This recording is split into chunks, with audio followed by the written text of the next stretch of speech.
Welcome to the All's Authors podcast. We're so glad you found us. We're the global community of authors writing about Alzheimer's and dementia from personal experience to light the way for others. I'm Marianne Shuko, a registered nurse, author, and dementia daughter. And I'm Christy Byrne-Yates, a licensed educational psychologist, dementia daughter, OWLS author, and coach focused on the sandwich generation.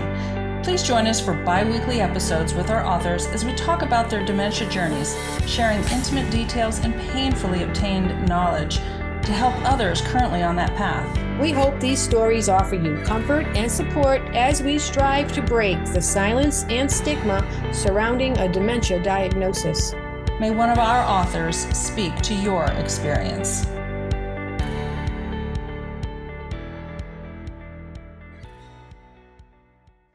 This is the Whole Care Network.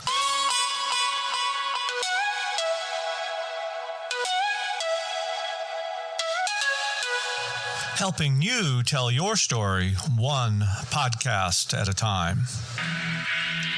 Content presented in the following podcast is for information purposes only. Views and opinions expressed in this podcast are solely those of the host and guest and may not represent the views and opinions of the Whole Care Network. Always consult with your physician for any medical advice, and always consult with your attorney for any legal advice. And thank you for listening to the Whole Care Network.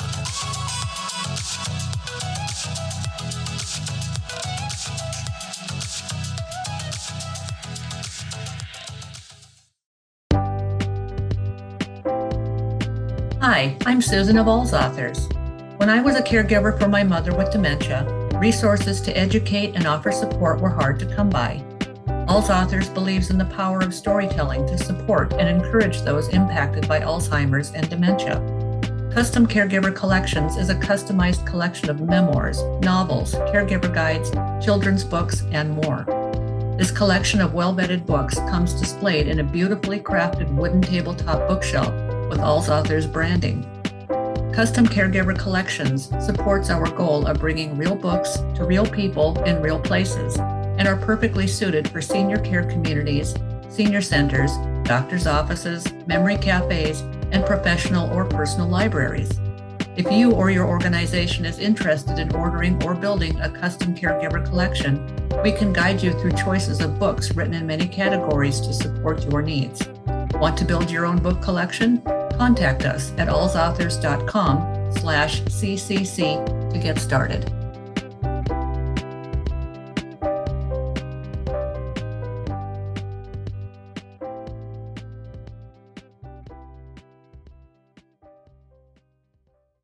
Hello, everyone, and welcome to All's Authors Books and Chit Chat with Aging and Amazing. Thank you for spending your precious time with us. I'm Marianne Shuko, a founder and manager of All's Authors, the global community of authors writing about Alzheimer's and dementia from personal experience to light the way for others. And I'm the author of Blue Hydrangeas, an Alzheimer's love story. I'd like to introduce you to some of the members of our team who are with us tonight. Christy Byrne-Yates, she's the author of Building a Legacy of Love, Thriving in the Sandwich Generation. She's my podcast co-host and producer and co-moderating this event. Hi, everybody. Really excited to be here. So this will be fun. Nice to be here. Yeah, and we have Malika Moore, who is the founder of Aging and Amazing, which strives to support older adults, caregivers, and the networks that surround them with resources and community. Hi, Malika. Hello, I'm glad to be here. Oh, so happy to see you. Tonight, we're pleased to welcome Malia Kline, author of Sisterly Shove, A Fight to the Death Against Pancreatic Cancer and Dementia. Her story of co-caring for her parents with her serious as a heart attack physician sister. Those are her words. Together, they navigated their mother's pancreatic cancer and father's dementia, not always viewing the situation with the same lens, which led to conflict and, well, sisterly shove. Malia is a writer, producer, and creative director working for radio and television stations, corporate communications, marketing departments, and award-winning ad agencies. She calls herself the supersonic grammarista. She's also an acquisitions editor for All's Authors. Welcome to Books and Chit Chat, Malia. Thank you so much. It's a pleasure and a privilege to be here, and I'm so glad to have an opportunity to talk to you. Thank you. We appreciate your coming to us all the way from North Carolina, correct? Yes, Charlotte, North Carolina, the Queen City. Awesome. Awesome. That's great. So you have a very unique story, writing two sisters, and we do have, almost 400 books in our collection, but very few are from that perspective, and that may actually be the only one. I don't know. So we'd like to hear a bit about your relationship with your sister and your parents, about your journey. Many people do not have, it seems like they either have a really great relationship with their siblings on the caregiving journey, or they don't have one at all. So yeah, we'd like to hear your story. So can you just tell us how Okay. it all started? Well, I kind of describe it on the back of Sisterly Shove. See if I can get it in here. It's not gonna be crisp. So, but anyway, so in terms of how my sister and I were alike and different, we were very different. And what I say on the back of the book is, growing up, Malia and Diane always loved each other despite their differences. I had dark straight hair. She had light curly hair. I was a pleaser. I did everything to make our parents proud. She was a Vietnam protester. So two very different ways of approaching life. I was a wallflower. She was a governor's school standout. But I don't think we realized how differently we viewed life, death, and the caregiving in between until middle aged, when our beloved parents were whittled away, as Jean said, by pancreatic cancer and dementia.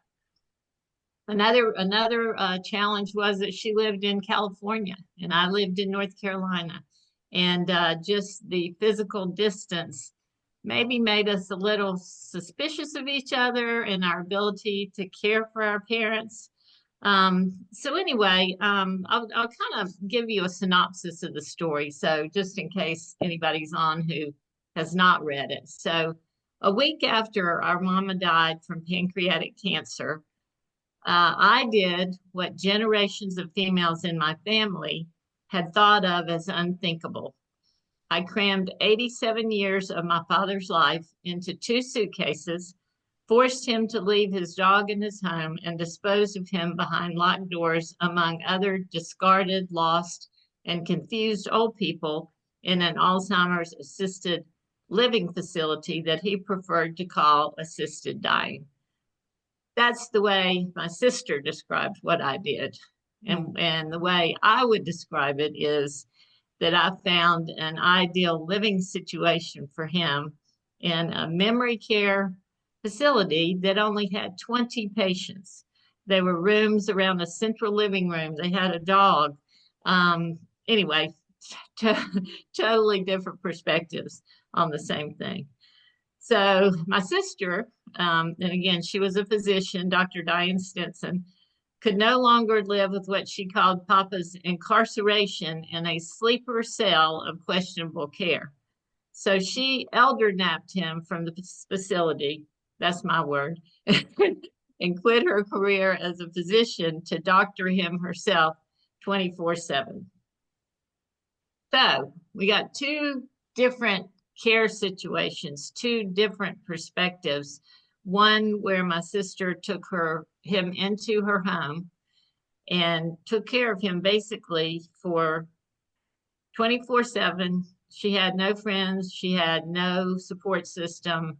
I came out to California as often as I could, but she was the whole thing. She had a husband who was at work all day. And she had initially a daughter who was in high school and then went on to college during those 7.5 years.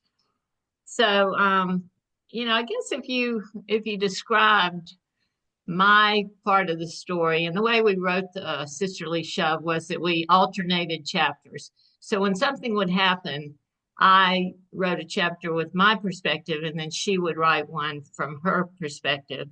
So it is a good snapshot of the feelings, the emotions, the way people approach life, even when they've grown up in the same family. So I describe my side of the story as capturing the cuckoo's nest cast of characters in Alzheimer's assisted living, where 87-year-old Papa would tell me, "You got to get these women out of my bed. If they were younger, it would be fine, but they are not."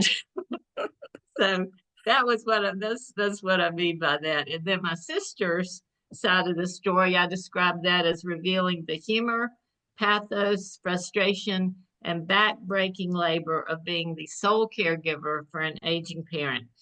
And at the same time, I would say she was mourning the death of the healthcare system that she knew as a student at Duke Med School. So she had a lot of stuff going on, extremely intelligent. So, I mean, if you sum it up, the book itself, I would say, reveals our society's views about the relative worth of old people as they age, as healthcare evolves, and it validates different decisions about elder care, showing that there's no silver bullet solution. Elder care choices really do have all kinds of shades of gray. That, in a nutshell, is what happened. It was, I've heard dementia called a family sport. Ours was more of a singles tennis match where we were lobbing shots at each other, and ultimately thought one of us could be the winner, but that was kind of foolish, wasn't it? So anyway, let's see. I mean, like a lot of different things, screenplays and all, it's got an inciting incident. The memoir has an inciting incident, which was a surprise medical diagnosis. And I think a lot of people this happens to, don't you? I mean, something happens to the status quo, and a lot of times it's a medical issue. You believe that? What do you think? No, I think so. Yeah. I would agree. I would agree. I think that's the thing, is that we sort of see, as our kids are growing up, we have an idea of what's going to happen, because we've already been through that. We know, teenage is like this, young adults is like this. But once you go past a certain point, aging is greatly influenced by our medical situation, our health, or an accident or a fall or a diagnosis, and so what might have been a normal path changes because we have this, as you say, inciting event. Yeah. Very And true. another thing about my sister, and I don't know how many people in families that have physicians as part of the sibling complement. She had chosen to become a pathologist. So what that meant is she spent her working life in California as a physician, reading slides, mostly diagnosing cancer, all behind the scenes. So I sort of think my mom's cancer diagnosis, which was the inciting incident, was her chance to throw herself on the front lines of care, something that she had done in medical school, but now she was being denied that. She was behind a microscope all day. So I think that was an interesting part of it. I never saw it that way at the time, but you do have some insights once you get it to the other side, right? Which one of you was the older? She was 5 years older. And there were no other siblings. Yeah, there were two brothers. Okay. Two brothers who. Oh, the plot thickens. Yeah, the two brothers were missing in action, really. Oh, yeah. Oh, Okay. I okay. don't know if that was because they were afraid to battle it out with us, or whether just their nature and their family situations. I don't find fault with that, but still, it's a salient factor. Yeah. So Malia, you had moved your dad into a facility that you felt comfortable with, but then your sister comes and elder naps him, and I love Exactly. that term. Oh, thank you. How did you react? And did she take him all the way back to California, or did she move She to did. North Carolina? Oh, she did. No. And so, I mean, how did you react? What did you do? Did you, I mean, I don't know. Where did you go Well, from there? I mean, it is daunting to assume care of someone. And because, Yes. you know, I wasn't taking care of him hour by hour, day by day. Hmm. He was in a great place. And, you know, I did an excellent job, I thought, of, you know, Hmm. getting him out several times a week, taking him to lunch, taking him to various places just to have a change of environment and situations or whatever. But you know, kind of what happened is she came for a visit, and I don't know how this was allowed, but she actually, I think, slept in a chair in his room for a number of days. And Hmm. then at that point, she looked at me and she said, you know, I mean, I thought he felt safe. I thought he loved it. He was there for 5.5 years when this elder napping Oh, happened. wow. And so I'd been doing it all that time. She came to North Carolina, just decided the facility was hazardous to his health, and took him to California. And how did I feel? You know, if I'm being really honest, there was a certain sense of relief, you know, that somebody Hmm. else was going to take their share. And I've been doing this for 5.5 years. And when my mom died, I had an 8-year-old daughter. So, you know, the whole sandwich generation thing was in full play. And my dad would not go anywhere in the car if he thought he was being um, you know, if when he was at our house for a few days, well, first he would run around naked, and my daughter was already afraid of the dark and afraid of burglars and afraid of people coming to the door saying they were delivering balloons when they were bad guys. And Mm. having a naked old man running around the house was, I mean, I don't mean to laugh about it, but I mean, I hear that from a lot of people that they're, you know, once you get dementia, you want to be a nudist. Yeah, I So mean, there were just a lot of issues. So, you know, I that was when I chose the memory care right, facility. That, you know, she wanted me to keep him in our home, and it was not a viable solution. right. But anyway, I'm trying to remember what you asked me. Well, so can I ask, did any, because he has dementia and he's in a facility, Yeah. I mean, were there legal things? Did you have to give permission? Or I can't imagine someone can just go and like, well, we're leaving, sign this guy out forever. Do you know what I mean? Well, Like, you know, I wasn't aware of anything legal. okay. All I know is that um, I remember going in there and crying and them counting out his pills. The main thing for them seemed to be they wanted to hit all of the, you know, the things that were Yes. prescribed and make Yeah. sure he went Yeah. away with his medications. That seemed to be Got it. the best. And I'm sure they knew my sister was just, whoa, you know, she was a Yeah. lot. And they Oh, were, okay. they were, yeah, they were like, please get him out of here as fast as Oh my possible. goodness. Yeah. Isn't that Wow. terrible? That's terrible. But anyway, so Yeah. that's how that happened. And there was some relief. You know, I was a little worried that I didn't know what his life would be like, you know, Right. because and for years after, you know, when I'd go out and visit, he would look at me and he'd say, Malia, where are all the people? You know, because he was basically in a bedroom in the lower level of her house. And, you know, that let me know that being in a social environment, even though, you know, he had dementia, and, he was actually one of the more lucid and you know, funny people there. But that let me know that he knew it was a change, and maybe he didn't really think it was a change for the better. You know, Yeah. who Hard knows? to So anyway, say. but yeah, when I think about it now, it's I feel like I did the best for him I could, and she would have said that I was a danger to him. You know, Oh my goodness. Yeah.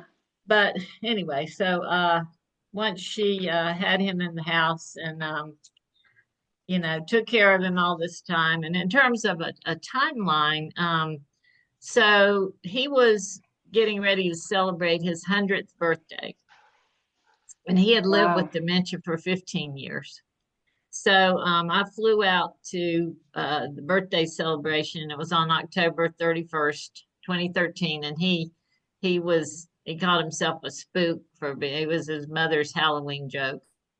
But I flew out there, and he was a different person. You know, it was like aliens had come and taken away the look in his eyes, and you know, he would not smile, and it was definitely clearly a change from what it had been. So um by November 20th, his birthday was October 31st, he was in the hospital diagnosed with end-stage heart disease. So I flew to LA immediately, but he died 45 minutes before I got there. So that was heart-wrenching. Yeah. Yeah. So anyway, I would say that, you know, you're really, really torn, and I'm sure other people who have been caregivers say this too. You know, are you okay to feel relief? You know, is it okay to Right. feel relief? Right. And I Yeah. think it is, but you know, all you can do is the best you can do, you know. Right. Mhm. Yeah. Mhm. Yeah. I mean, that's a great question, and I think it's, absolutely. I don't know, Marianne, we've probably heard from a number of authors, and that's not an unusual reaction because it is a lot. It's a Oh, lot. yeah. Your life, everything is very different when you're doing this caretaking. So it's human, Hmm. to Yeah, feel that way. Well, I think a lot right. of people feel relief when it ends, Yeah. and although only ends with death, that's the way out. So, you're waiting for that to happen for like years, and then it happens, and seems like it's all of a sudden, and people feel, I think, both Hmm. relief and then maybe guilt because they feel Mm-hmm. relief. Mm-hmm. It's Yeah. kind of, you don't Yeah, well, even, you've all been there. yeah, Yeah. we've all been there. You know, So all the Go I ahead. wanted you to back up and talk about Okay. the situation when your mother was still living in her care, and your father had dementia during that time as well. Right, right. Yeah, what So was that like? well, her diagnosis of pancreatic cancer was a 3 to 6 month death, and that's Mm-hmm. Mm. was especially back then was typical. So Yes. she you know, Diane came and took her to California, Mm. which happened early on. I guess I was there. This is another piece of it. I hired caregivers to be in their home, to be with my dad and to, you know, do whatever she needed to done, which was a lot. I mean, she had a lot of tubes coming out of her body and all that. So she had 24-hour care. Um, but one day, my sister just did not believe that she could not save her. Mm. And so she called one day, and the caregiver answered, and she said, "Put my mom on." And my mom said, "The room is going dark." And that just absolutely, she again thought these people are going to kill my mother. And Mm. so, I mean, she took her on a plane. Good thing it was before 9/11, because she took her on a plane with the G tubes hanging out of her and covered her up Mm. with a blanket and, you know, took her across the country to California. Gosh. Wow. So your parents were separated at the end of her life. Just What was no, that like? just for a few weeks, because Okay. that's Mm-hmm. I had my dad, and I flew him out there. And Mm. you know, she had an interesting part in the book um, about she had hired a nursing student to help her because she was still working at a position as a physician at that time. And I'm trying to remember where that passage is. Anyway, basically, um, when my dad arrived on the scene, you know, it was total pandemonium. You know, she was trying to take care of my mom, and he was screaming at my mom that she was lazy and needed to get out of the bed. I guess he was in total denial about her condition. And so that only she took her there in let's see, September, and she passed away during the night on Christmas. So that was only no, through September, October, November. That was probably less than a 3.5 month period that she was there. And then he came back to North Carolina, which is when I found the memory care facility. So it's kind of a complicated story with a lot of Yeah, a lot of going levels. on, a lot of moving pieces. Yeah, a lot of moving pieces. So were you providing care for both of them when she was first diagnosed? Yes. Wow. The caregivers were on the job. They were CNAs, certified nursing assistants, but I was definitely in the thick of it. So they were in their house, not my house, but yeah. So that was extremely difficult because I didn't have any hope. I just wanted her out of her misery. And anyway, my sister knew all the medicine. She fought with all the doctors. I mean, if you read the book, the passages where she is taking on the whole medical establishment are just horrifying, really, to me. So anyway, but that was, it was a 13-year unbelievable thing. So, but yeah. So your sister's a physician in California. You're in North Carolina. Right. You're caring for your parents. You're raising a child. You're a writer at this time, writer and a producer at this time. And yeah. And then after your parents pass away, did you both agree to write this book together? Yes. How did you come to do that? We actually started before, when my dad was still out there and she was taking care of him all the time. I honestly wanted to do this and have her write half of the chapters so her brain would have something to do, something to chronicle, something to think about, something to, just keep her going. I just honestly did not know how she kept going. So we would, I'd write a chapter, she'd write a chapter, she'd edit mine, I'd, try not to edit hers. And it was a lot of back and forth. And I guess he slept a good bit. So, she could write in those times. So it was a collaborative effort while he was still alive. Okay. But it took years afterwards to finish. Do you feel like doing that together as she was still caregiving and your father was still alive? Do you feel like that, I don't know, helped your relationship? Maybe because it was a way for you to communicate with each other without tension, right? I do. That's a good way to put it. I think that otherwise there would have been a wall, a wall halfway across the country or whatever, because I could see her perspective because she put it down in words on, on a screen. So I do think that I wanted her to have something to do, but I think it was somewhat healing in terms of us being able to see in the person's own words what they were feeling, what they were thinking, and how they were reacting differently. And I think at some point I can read a little bit about what I walked away with. Yes, please. I don't know if we're to that point, but I can do that. So this is the last chapter of the book. I said, in the months and years to come, Diane would blame Papa's death on the irresponsibility of the people at the hospital who took the skin cancer off his face. So that was another totally insane thing. He's just celebrated his 100th birthday. He has a skin cancer on his face. She was a pathologist, so skin cancers were a big deal to her. So she asked him while he was in the hospital to take him back and take that off his face. I mean, he was 100. He was never gonna live long enough for a basal cell carcinoma to do anything to him, So another piece of insanity. But anyway, Diane would blame Papa's death, here I'll repeat it, on the irresponsibility of the people at the hospital who took the skin cancer off his face. I would blame time.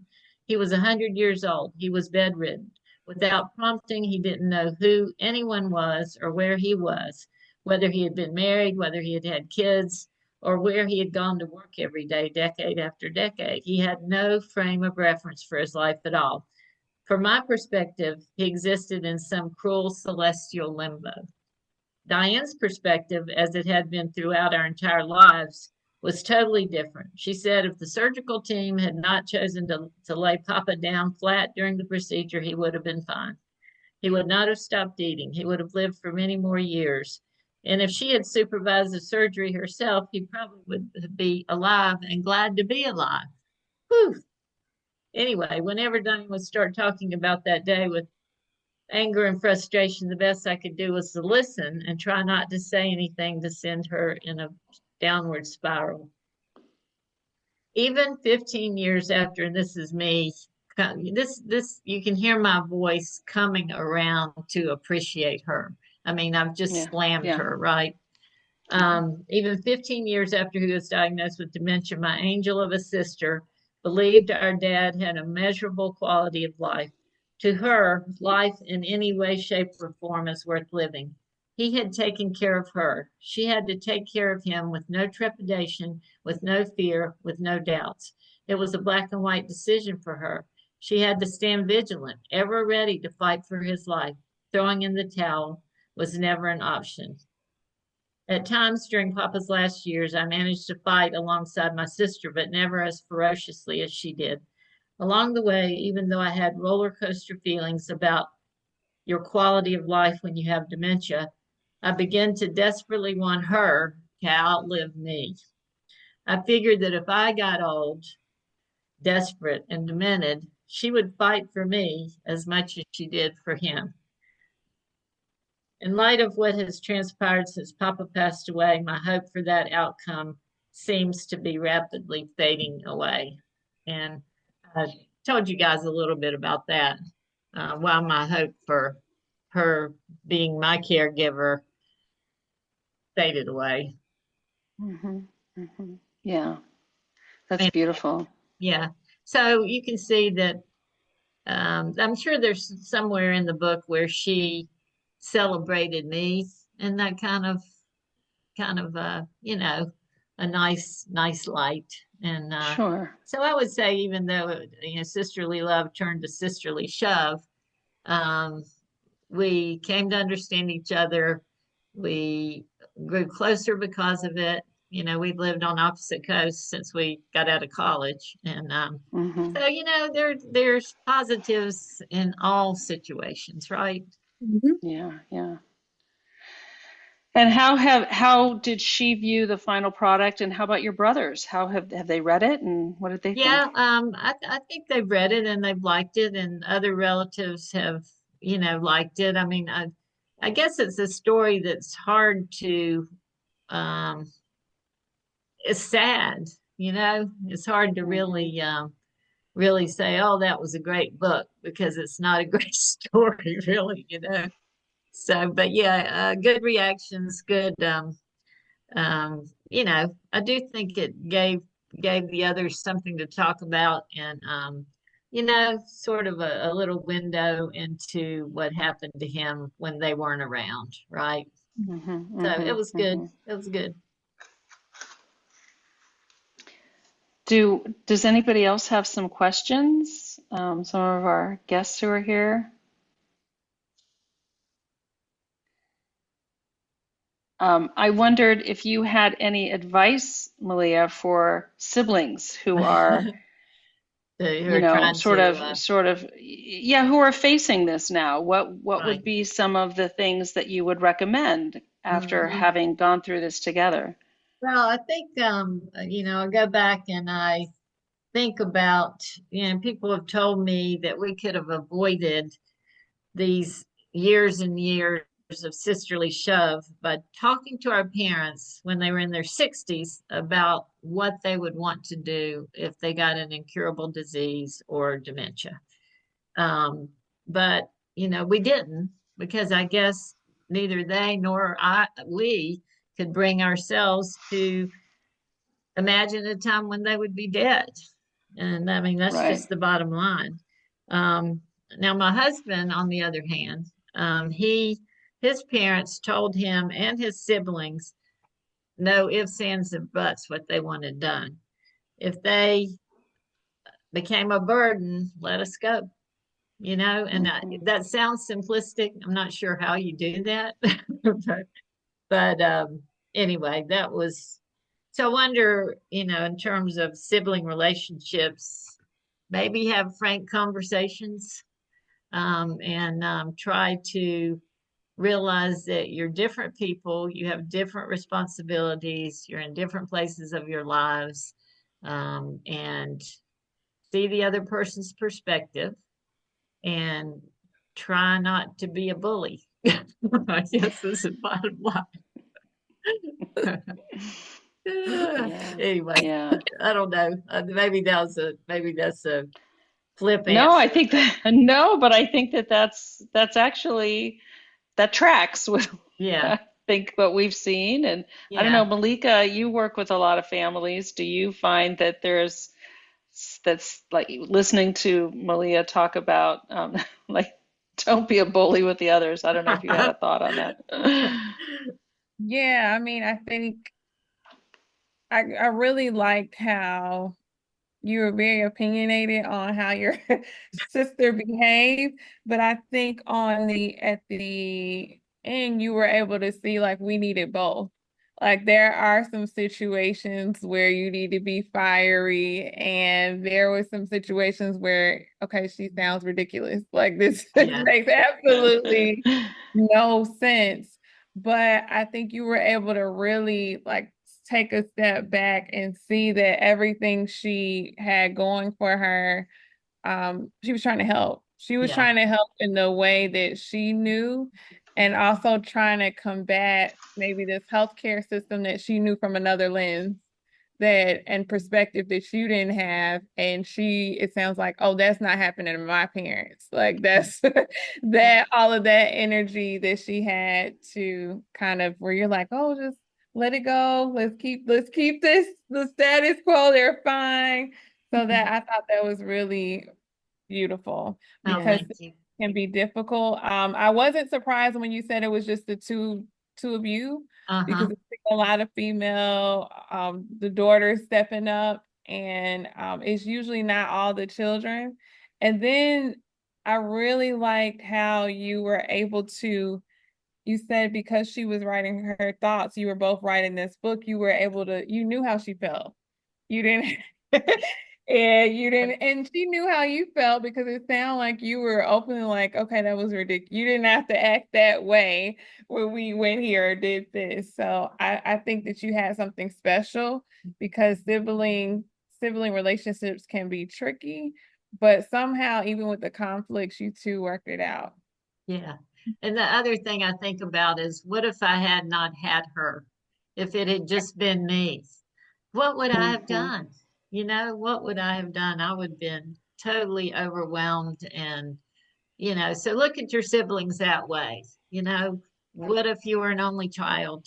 What if it was all on your shoulders? And I think that in dealing with siblings is a good perspective that you can appreciate any Yeah. contribution they make, right? Mm-hmm. Yeah, Mm-hmm. for Mhm. sure. I had a similar situation with my mom who was so afraid to ever be in a nursing home. And at the end of her life, she was in hospice. They gave us like a 2-week timeline, and we couldn't do it at home. We just didn't have the supports in place. So she went to a facility, which we thought would be a nice Catholic facility. She could go to mass every day, and that would be nice. But it wasn't. It wasn't. I mean, really wasn't very nice. My brother could not tolerate seeing her there, and him and his girlfriend, who was a nurse, they decided they were going to take her out.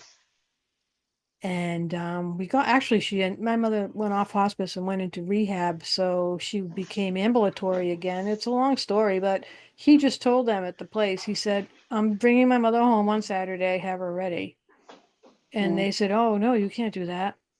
He said, Wow. well, I'm going to do it, so I want her paperwork and everything in place. And I didn't really agree with it because I didn't think they worked, and I didn't think they could manage it. But you know what they did? He reconverted his whole house to accommodate her, and we had to blow through her money hiring aides to come and stay with her, and then she lived with him for 2 months before she passed. So at least she wasn't in that nursing home anymore. Right. But he Right. stepped up for that, and like he really, I never would have bet on that would have happened. I would not have thought I never would have thought he would have done a thing like that. And maybe he wouldn't have if he didn't have his girlfriend, who was a Yeah. nurse. So yeah, but people can surprise us. Yeah. They can. So in the chat, one of our guests, Arlene, writes, I am an only child and I did take care of my mom with Alzheimer's, and my dad had COPD. I think I got gray hair overnight, but there were some nice times despite that. I hear you, Arlene. I think I got gray hair pretty quickly too. Yeah. It's not an easy road. That when I listen to her situation, then I'm even more grateful for my sister, this combativeness. So I commend her. She's phenomenal to have done it alone. Yeah. So as a writer, then I am wondering if taking the action of writing things, were you a journaler? Was that a way for you to process some of your feelings to begin with? And then did you have to help your sister learn to use writing or was that already something that came naturally for her? I did not journal, and I think it was more of getting perceptions down real time, since we did start it before our father passed away. For her, she was such a multi-talented person. Writing was effortless for her. So, she played the the first chair viola in the Charlotte Junior Symphony. I mean, she was so multi-talented that, yeah. I mean, I call myself a writer, mainly an advertising copywriter, but and a producer. But I was trained to write. I went to journalism school and whatever, and she just zipped this stuff off. So anyway, but no, it was kind of a labor of love, and it was, I think we both got a lot out of it. And the writing was really the easy part. Okay. So top of mind. I know it's not for everybody, and somebody who is going to try to put their their thoughts down, whether in terms of a book or whatever else, some writing courses will make a big difference. There's a place in Charlotte where I did some of the writing later on and some of the refining and the polishing that has, it's a literary arts society, and they have free time and free space for you to go and, focus on what you're doing. So having something like that in your community is extremely helpful. But even journaling, I look at Sisterly Shove as it's my memory of the time, right? Yeah. And right. I think it was I would have forgotten all the details of what happened without it. So I think journaling for most people is something they will really appreciate down the road. Sure. Yeah. So one thing that's in the book that I didn't mention, and did I mention about my sister getting dementia? I know I told you that before we turned the camera on, but unfortunately, my sister in my dad's family, there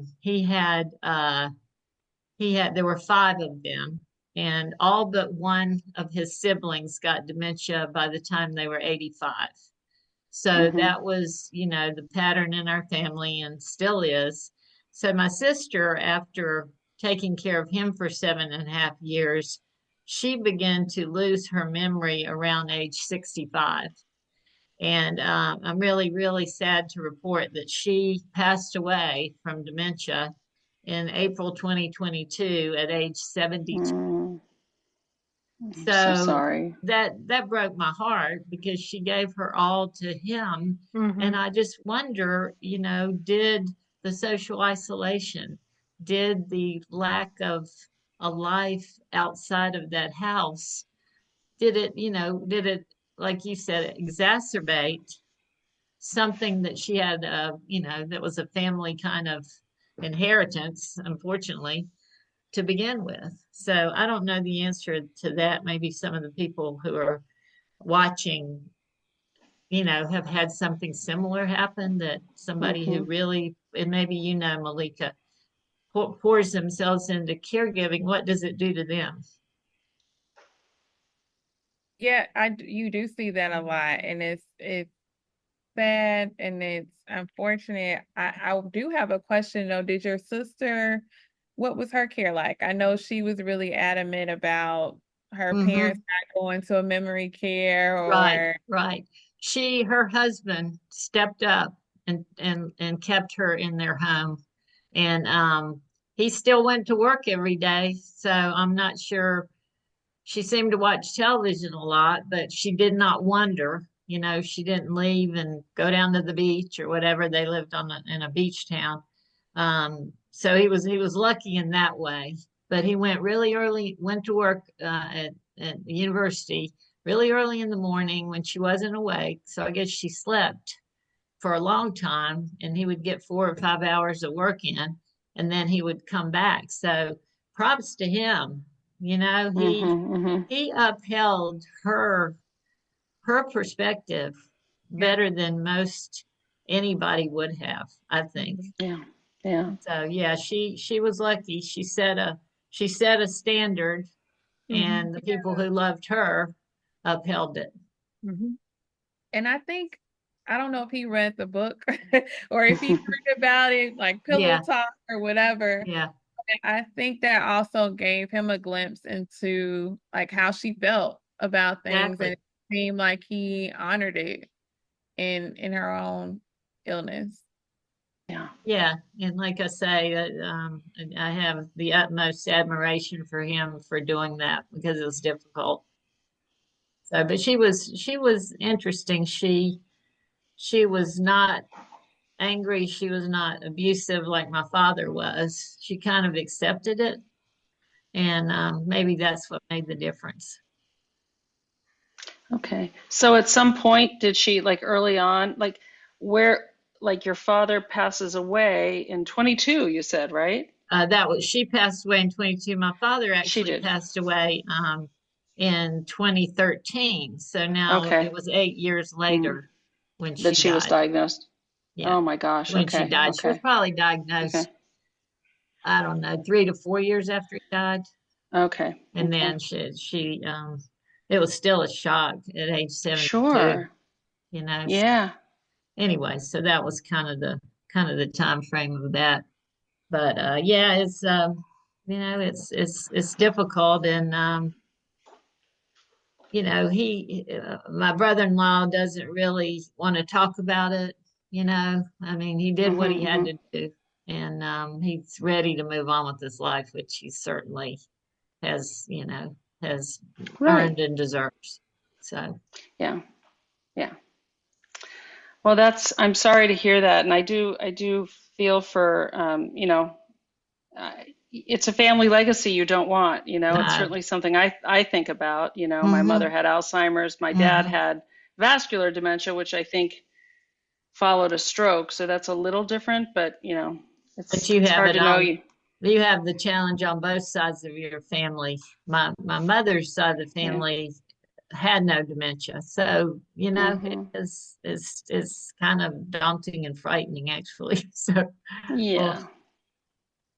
anyway, Yeah. but one other part of the book that I find interesting is, my dad was an engineer for the power company, and he invented wire stringing equipment that saved linesmen's lives so they couldn't connect the wrong thing to the wrong power source and all of that. So he got awards for all that. But at the same time, he was a poet. So Oh, throughout Sisterly Shove, his poems are in there. And one that I particularly like, that if we've got time, I'll read it. And Yeah, because yeah. it's please kind do. of Would love telling. to. Would love Okay. to hear it. Okay. So it's called Eternity.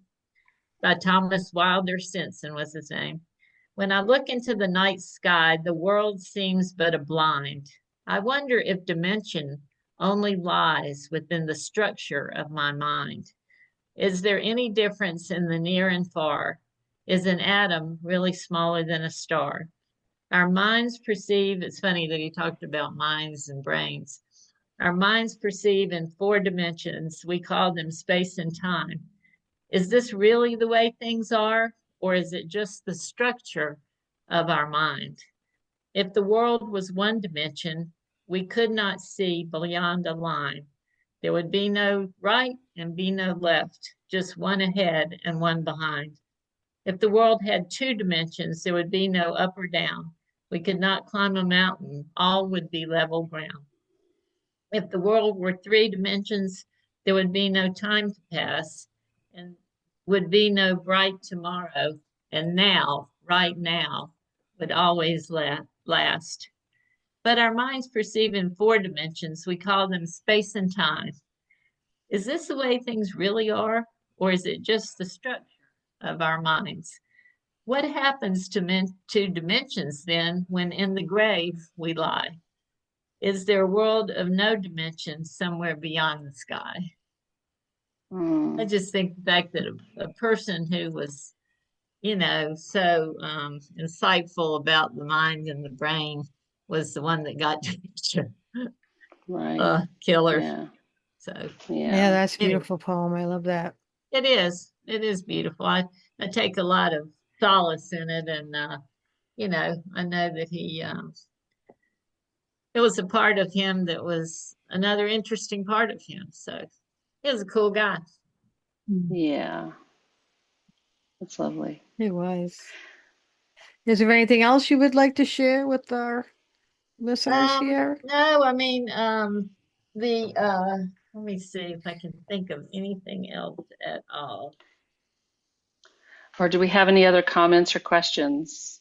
Anyone? You can put them in the chat, or you can.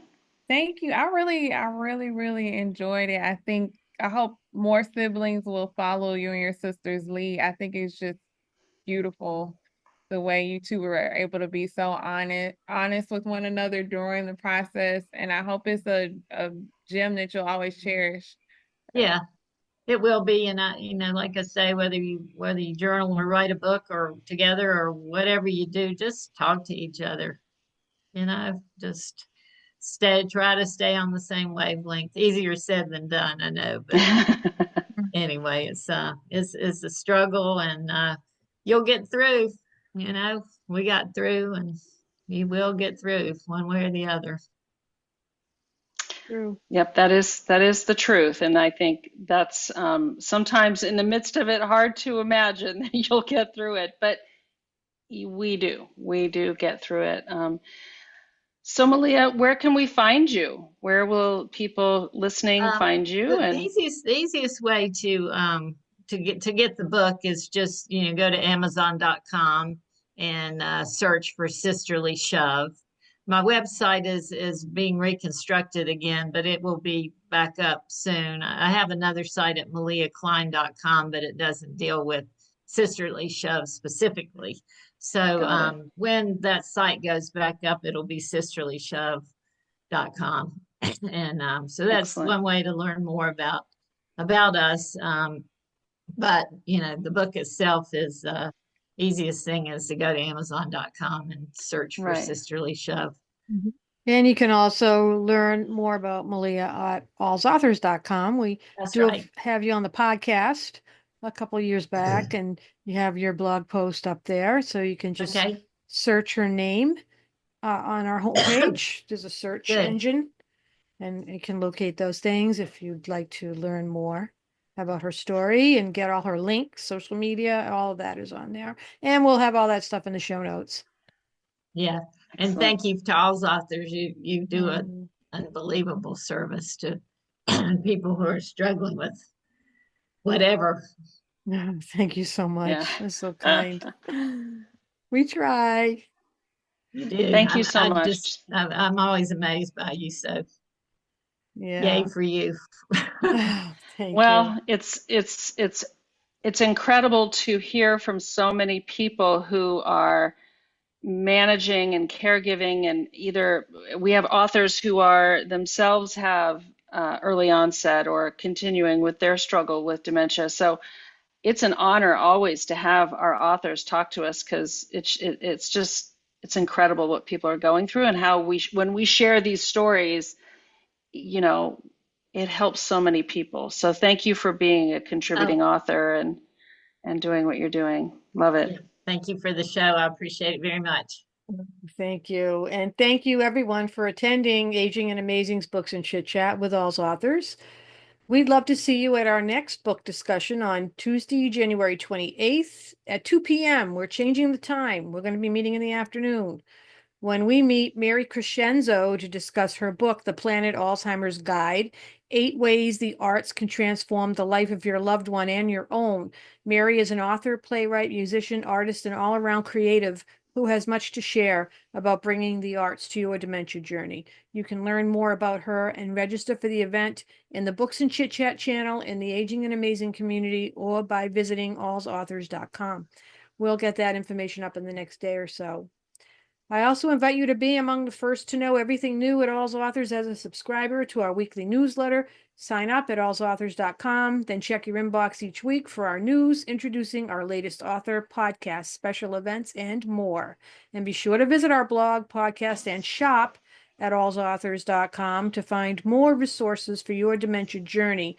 We've got some lovely gifts for caregivers, including our books. There are about 400 of them for you to choose from, and our poetry anthology, as well as some branded clothing and accessories to show your support for All's Authors.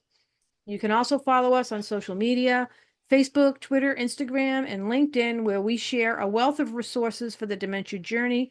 Remember, you are not alone. One can sing a lonely song, but we chose to form a choir and create harmony. Thank you so much.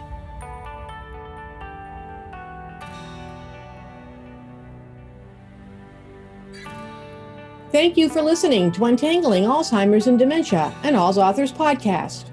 For more details on this episode, please see the show notes. If you enjoyed the podcast, please leave a review and subscribe to it on whichever platform you use to listen to your favorite podcasts.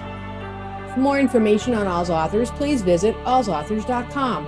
While you're there, be sure to browse our online bookstore, where you will find hundreds of carefully vetted books on Alzheimer's and dementia.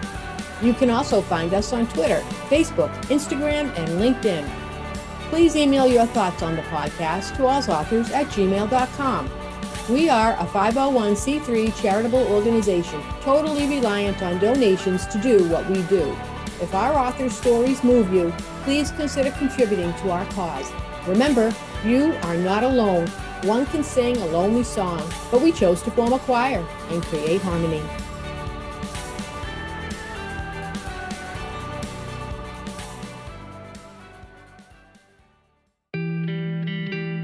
Hi, it's Mary Ann with exciting news. All's Authors has published a brand new anthology, Poetry for the Dementia Journey, now available in ebook and paperback through Amazon. Within its pages, you'll discover a variety of voices writing about the diversity of dementia care experiences, caring for a mother or father or spouse, witnessing the decline of a sibling, reflections on the time before the diagnosis, the years of care, and the aftermath. Poetry provides us with a meaningful way to explore our experience and emotions regarding dementia, and to express ourselves when we encounter the many different joys and dilemmas caregiving can bring. You'll find details on how to order the book in the show notes. Please remember to leave a review on the book sales page once you've read it. Reviews do help boost a book's visibility and helps readers find it. Thank you for your support of our efforts to erase the silence and stigma that often accompany a dementia diagnosis.